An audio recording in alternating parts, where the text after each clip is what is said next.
আজ সুদূর বম্বে থেকে আমাদের বাড়িতে বিশেষ দুই অতিথি এসেছে, তার জন্যই ঘর দুয়ার একটু গুছিয়ে গাছিয়ে রাখা আর কি।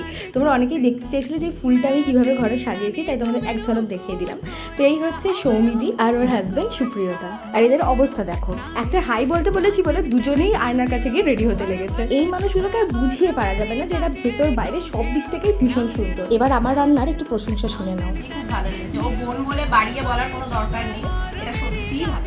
যাক বাবা, আমার রান্নাটা যে ভালো লেগেছে এটাই আমার পরম শান্তি। আর আমার জন্য সৌমিদা একটা বই এনেছিল, তাই ওকে বললাম একটু লিখে দিতে বলে। আমার নিজের মেয়ে এরকম, মানে খুব মিষ্টি একটা কাকিমা, যেমন মেয়ে মিষ্টি মা ওইরকমই। জানি অনেক প্রশংসা শুনে তোমরা এবার বোর হয়ে গেছো। এবার তোমাদের একটা জিনিস দেখাই, যারা আমার মতো মিষ্টি লাভার, আমি ড্যাম শিওর তাদের এগুলো দেখে জিভে জল আসবেই। 2 সপ্তাহ হয়ে গেল আমি এখনো মিষ্টি ছুঁইনি, বাট এটা এডিট করতে করতে আমার লিটারালি জিভে জল চলে এসেছে। আমি না ভীষণ লাকি যে তোমরা এতটা আমাকে আপন করে নিয়েছো। আজ আমার সাবস্ক্রাইবাররাই আমার ফ্যামিলি। Love you all.